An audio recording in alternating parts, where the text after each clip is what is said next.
السلام علیکم خواتین و حضرات، یہ گھر کے کھنڈرات ہیں۔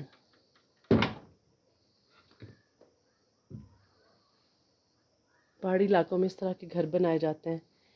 اس کے سینٹر میں ہی یا ایک سائڈ پہ کہیں چولہا بنا دیا جاتا ہے اور پھر اسی کے اوپر لوگ کوکنگ کرتے ہیں اور پورا گھر بھی ٹھنڈا رہتا ہے۔ چونکہ یہاں سال میں اینڈ آف دا نومبر سے لے کے تقریباً نومبر، دسمبر، جنوری، فیبرری، تقریباً 3 سے 4 ماہ ان لوگوں کا رابطہ زمینی باقی دنیا سے کٹ جاتا ہے۔ اوپر پہاڑوں پہ بہت برف ہو جاتی ہے۔ یہ لیپا ویلی میں ہم کھڑے ہیں، یہ اس کا اپر پورشن ہے۔ اب چونکہ یہ گر چکا ہے نا سارا، تو اس کی چھتیں، ہر چیز، یہ پتھر دیکھیں۔ یہ اسکول جانے والے بچے۔ خواتین و حضرات، آپ میں سے جس شخص نے کوئی گھر بنایا اس کے کتنے خواب دیکھے ہوں گے۔ ایل او سی کے بہادر بچے۔ السلام علیکم، کیسے ہیں بچے آپ لوگ؟ ٹھیک ہے، میں ٹھیک ہوں۔ میں آپ کو بتاؤں کدھر سے آئی ہوں؟ جی، میں فیصل آباد سے آئی ہوں، اور ویسے میرا تعلق بھی آزاد کشمیر سے ہے، اور ہم بھی پہاڑوں میں رہتے ہیں، ہمارے بڑے بھی وہاں پہ، لیکن ہم نے وہاں پہ رہ کے پڑھا ہے، اور پڑھنے کے بعد پھر اب اچھے بزنس کر رہے ہیں اور جابس کر رہے ہیں۔ آپ لوگوں نے بھی پڑھ کے اپنے علاقے کے لیے کام کرنا ہے، ٹھیک ہے؟ Thank you. خواتین و حضرات، آپ میں سے جس شخص نے ایک گھر بنایا ہے تو ذرا تصور کیجئے کہ آپ ایک گھر بناتے ہیں، لیکن آئے روز فائرنگ سے اپنے پیاروں کو دنیا سے جاتا ہوا دیکھتے ہیں۔ یہ لائن آف کنٹرول کا ایریا ہے، یہاں پہ فائرنگ معمول ہے، آج کل تو کچھ عرصے سے نہیں ہو رہی۔ تو جب آپ روز فائرنگ سے متاثر ہوتے ہیں، اپنے پیاروں کی لاشیں دیکھتے ہیں، تو پھر آپ ایک دن ایسا آتا ہے کہ آپ کو گھر چھوڑنا پڑ جاتا ہے۔ آپ سوچئے گا اس وقت جو لوگ بھی مجھے سن رہے ہیں، دیکھ رہے ہیں، گھر چھوڑنا، مہاجرت کا دکھ کیا ہے۔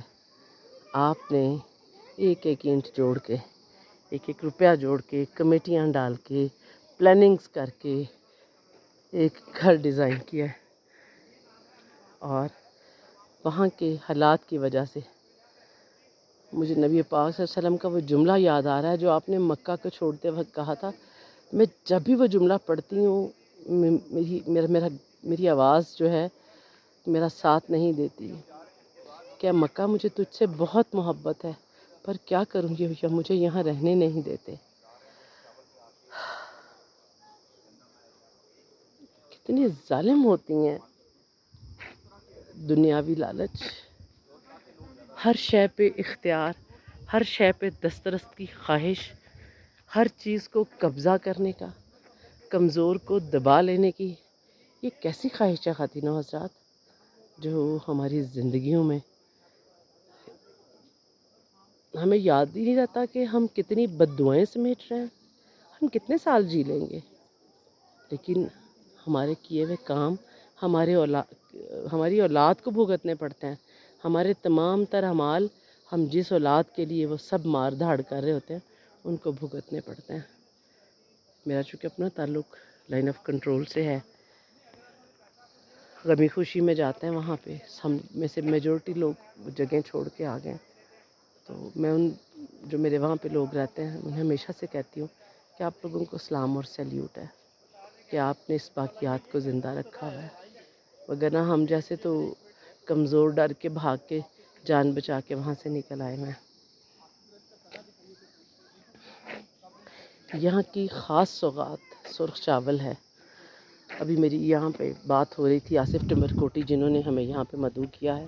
آج یہاں پہ ایک میگا ایونٹ ہے، والنٹ اخروٹ یہاں کا مشہور، یہاں کے سیب اور یہاں کے سرخ چاول۔ یہ ہماری ایگری ٹورزم کی ٹیم ہے، سب لوگ اس وقت اپنا اپنا کام کر رہے ہیں۔ بریگیڈیئر ظفر صاحب ہمارے والنٹیئر ہیں ایگری ٹورزم کے، خواجہ مظہر صاحب اسلام آباد چیپٹر کے ہیڈ ہیں، ایگری ٹورزم اسلام آباد کو دیکھتے ہیں، یہاں کے جتنے ایونٹس ہوتے ہیں، اور طارق تنویر صاحب ہمارے ایگری ٹورزم کے CEO، یہ بگیٹی سب کچھ باتیں ریکارڈ کر رہے ہیں کہ بھی ہم اپنے بال سے شیئر کریں گے سب لوگ.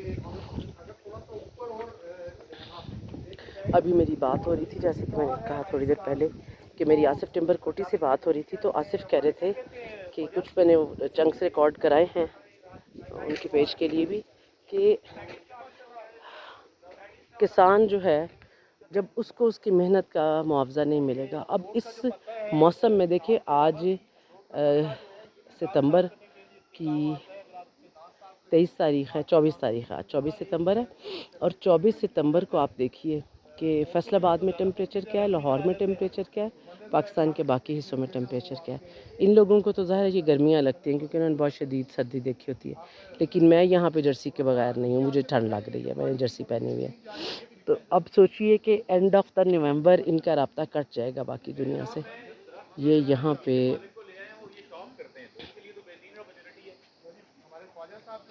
یہ بچے اسکول جا رہے ہیں، تو پھر اس موسم میں ان کے لیے کاشتکاری کرنا پاسبل نہیں رہتا.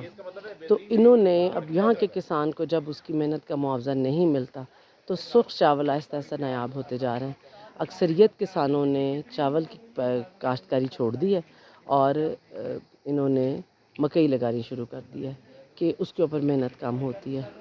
یعنی ہم ایک اتنی قیمتی جنس سے محروم ہو جائیں گے. حکومتوں کا رونا تو بہت سال ہو گئے ہم سب کو روتے ہوئے. اب میں یہ سمجھتی ہوں ہمیں اپنی انرجی حکومتوں کے رونے رو کے ضائع نہیں کرنی.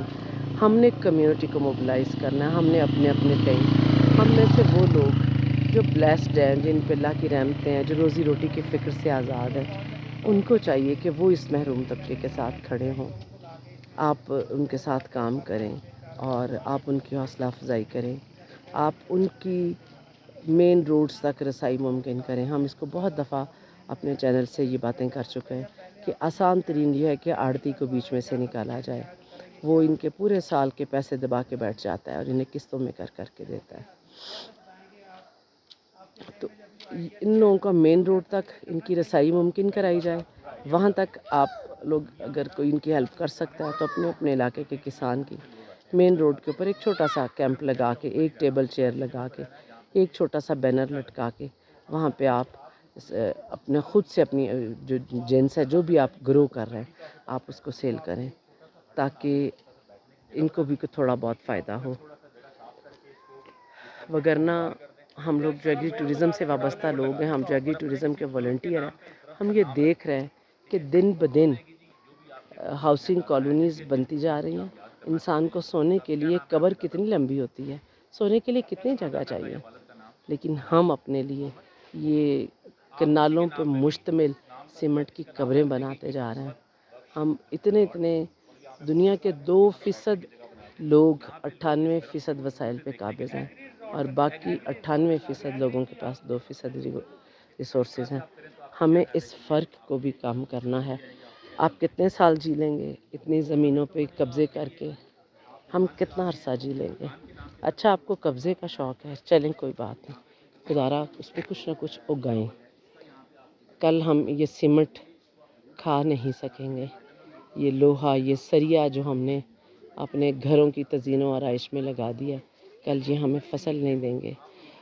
گورنمنٹ کو چاہیے کہ فوری طور پہ ہاؤسنگ کالونیز جو زرعی رقبے پہ بن رہی ہیں، وہ زمین جو کہ بہت زرخیز ہے، ان کے اوپر تعمیرات پہ پابندی لگا دی جائے اور جہاں جہاں پہ جو اجناس گرو کی جا رہی ہیں ان مقامی لوگوں کی حوصلہ افزائی کی جائے. انہیں بیج دیے جائیں، انہیں مشورے دیے جائیں، انہیں بتایا جائے کہ پر ایکڑ پیداوار کیسے لی جا سکتی ہے.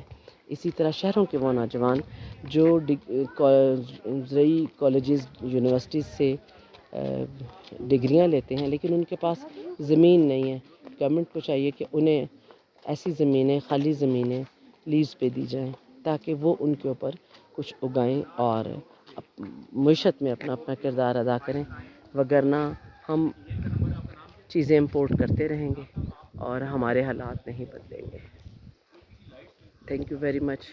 تھوڑی دیر میں ہمارا ایگری ٹوریزم کا ایونٹ شروع ہوگا تو آپ سے دوبارہ ملاقات ہوگی.